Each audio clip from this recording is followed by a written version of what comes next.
Il s'agit assurément de ce qu'on appelle dans le métier un scoop.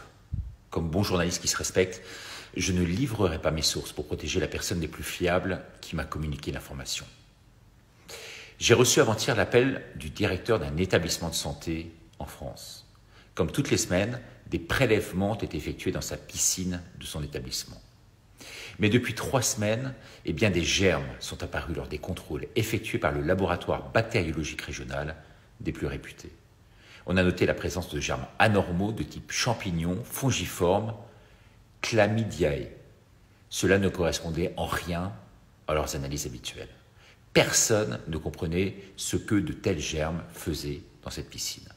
Ils se sont immédiatement tournés vers les masques susceptibles de véhiculer de telles saloperies. Ils ont donc prélevé sur un salarié un masque usagé qui, après analyse, disposait des mêmes germes. Question, comment ces germes étaient-ils arrivés jusqu'à son établissement?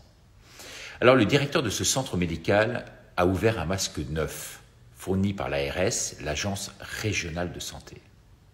Il l'a fait analyser. Un masque sorti tout droit de son plastique.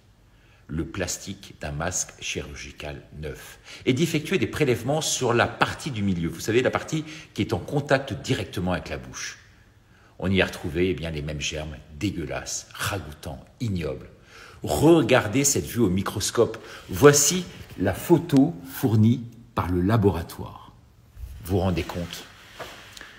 Ces masques étaient en fait un bouillon d'épanouissement de germes dits saprophytes fongiformes. La vraie question, c'est pourquoi l'ARS ne contrôle-t-elle pas la stérilité des masques avant de les distiller ainsi au corps médical? Autre question qui en découle, si dans ces hôpitaux, on nous délivre ces masques, neufs, mais vous le voyez contaminés, imaginez-vous ailleurs. Si vous les achetez dans le commerce, les grandes surfaces, encore plus peut-être chez les petits commerçants. Est-il sain de vivre le nez dans un tel contexte? Inhaler toute la journée de telles saloperies? Vous imaginez maintenant ce que vous respirez. En tout cas, vous le voyez très clairement.